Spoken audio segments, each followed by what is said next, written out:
Hello, in this video segment, we are going to replace the EGR cooler on the exhaust side. That's going to be on the left side of the engine on a Maxxforce. We have a 2011. Now, I want to say this vehicle here has two bad EGR coolers. Now, I have showed you how to replace the one on the right side. So make sure you see that video. It'll walk you through it step by step. In this video, we're just going to focus on the exhaust side, the left side. First thing you want to do is make sure your vehicle is in park.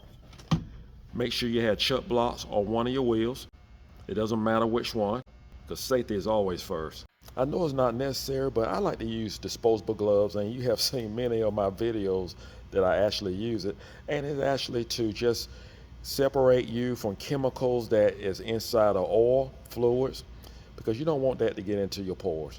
So the next thing we're going to do, we're going to drain some of the coolant out of our radiator reservoir. Now, you don't have to drain it all the way, but we're going to drain enough that we can actually replace the EGR cooler. Now, make sure your vehicle has cooled down.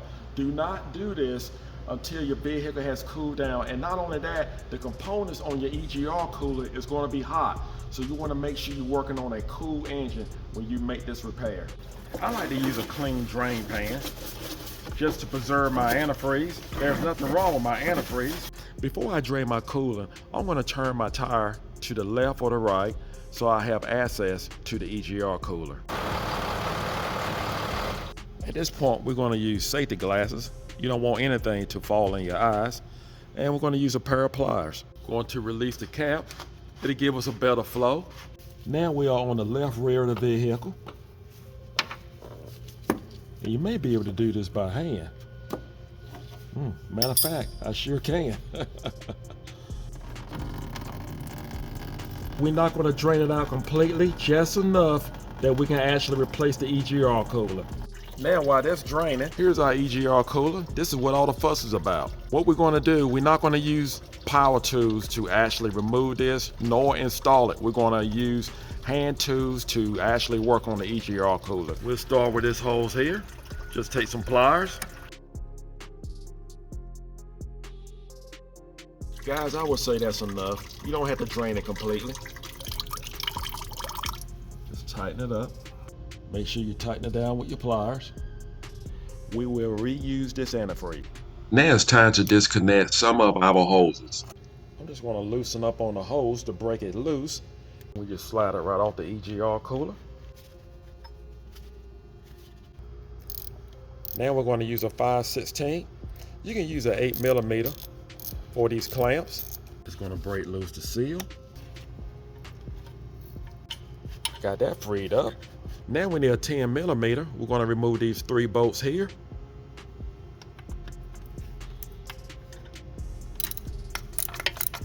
We're just going to loosen our hose and just work our hose back down our tube off of the EGR cooler, and then we can lift up on our tube. Now we'll disconnect our hose on the bottom. At this point, you will see some coolant drain, so you want to make sure your drain pan is right underneath your hose. We have 3 bolts to remove or loosen for our EGR mount bracket. Right here, you're going to need a 16mm. As for this center bolt, it's going to be the worst. As for me, it's going to be difficult to use a socket, so I'm going to have to use a wrench. And basically because of this high pressure hose here, you do not want to remove this hose or disturb this hose. That's a whole nother video. As for me, I'm just going to double wrench and just break it loose. I am basically going to loosen the bracket. I'm not going to remove it. This may be the only mounting bolt that you can actually remove. You can use a breaker bar, or you may have to double wrench the last bolt here.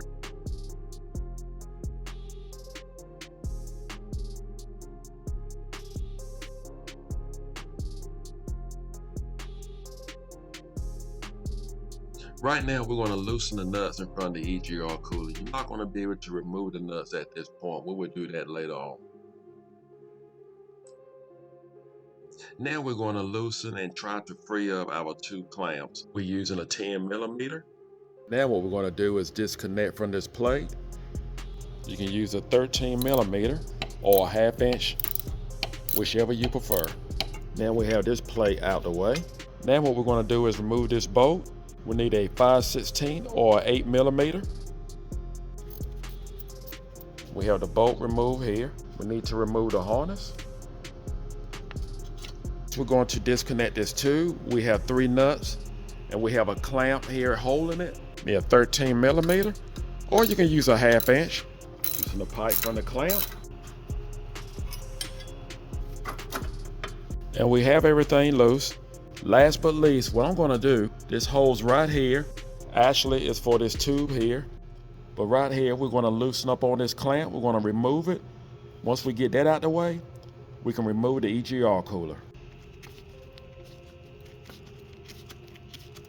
Just going to move the clamps out the way.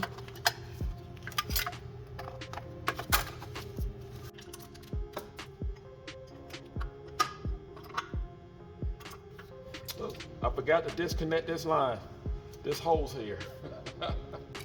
They get loose.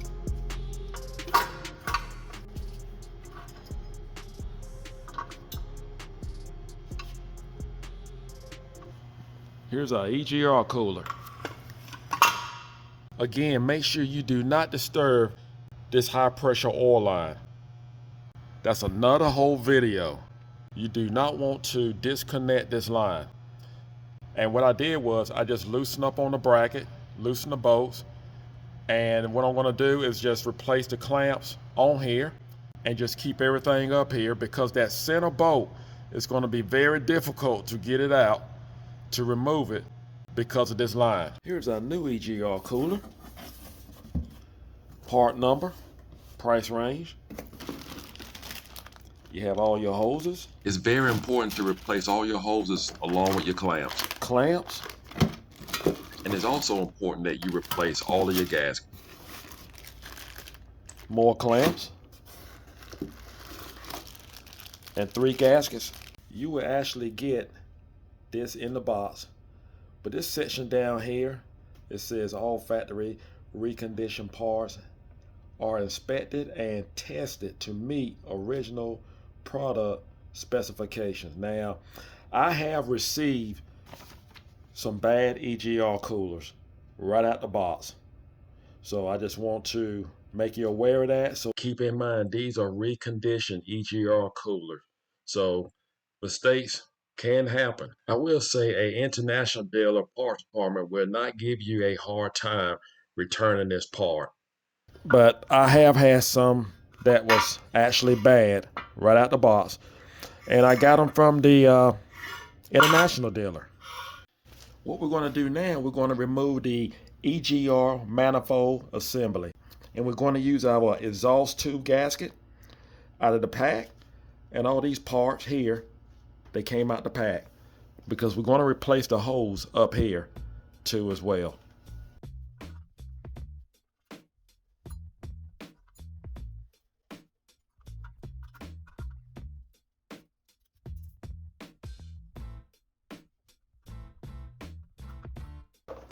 I'm going to tighten down the nuts all the way. You can tighten it a lot better this way before you put it back on the vehicle. Now we're back at our engine. It's a good time to replace hoses. What we're going to do is replace this hose here and this one here.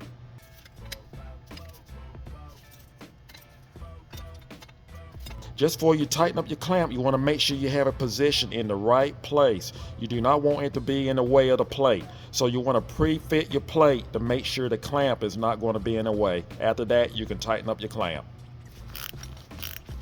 Torque down your clamp, and you need a 7mm socket. You're going to notice in your pads that you're going to have one hose that's going to be a little bit longer than the others. That hose actually goes on this end. That should do for now.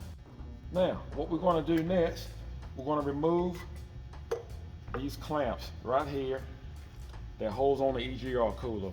You do not want to reuse these clamps. It is very important that you use all new clamps. Now we're going to grab our EGR cooler and mount it inside the bracket. We're going to take a little time to clean where our gasket mount.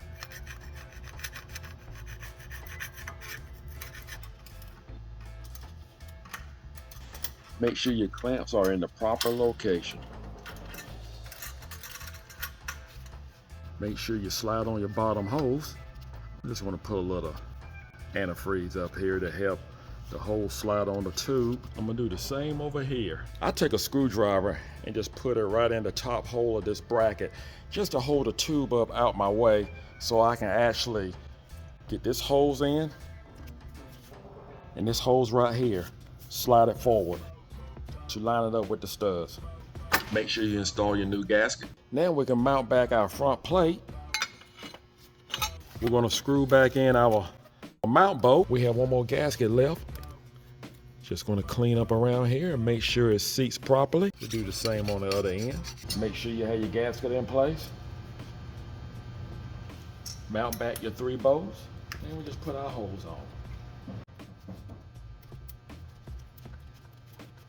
Right now we're gonna leave everything loose, including the clamps. And the last but least, we need to actually hook up our tube here. Well, actually the bracket here, put that in place. And our front cover.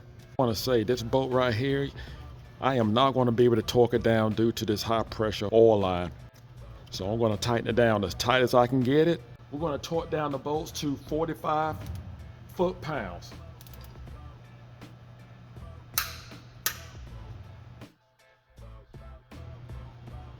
Just going to double wrench. And the last one is not a walk in the park either. Had to put a swivel on it because you had a fuel filter in the way. Torque all your 10mm bolts to 23 foot-pounds. Make sure you have all your hoses hooked up and make sure you replace your hose. Now what we're going to do is connect the pipe back to the bracket.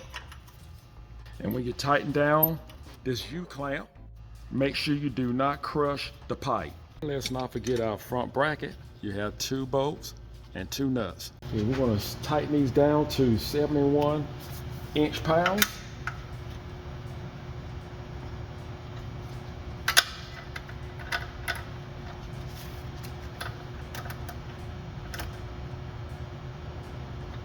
And what we're going to do is back off of these 2 turns.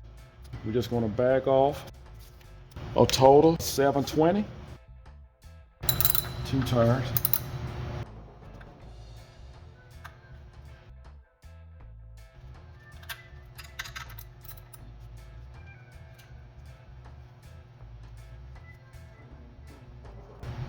Now we're going to torque it down to 60 inch-pounds.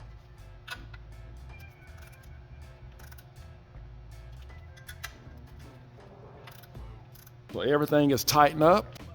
Make sure all your clamps, your bolts, everything has been torqued down, and you should be good to go. All you have to do now is just put coolant back in your vehicle, but I'm not going to be able to do that on this video because the other side, like I said before, it needs to be changed because this vehicle had 2 bad EGR coolers. So now you know what to do for the exhaust side. The one on the left, you know how to replace that one. Now, once you start your vehicle, you put coolant back in it. If the vehicle smokes a little bit, do not be alarmed. It will not last long and it will actually clear out. Either way, you should be good to go. I hope this video was helpful. Do not forget to subscribe. Take care, and God bless.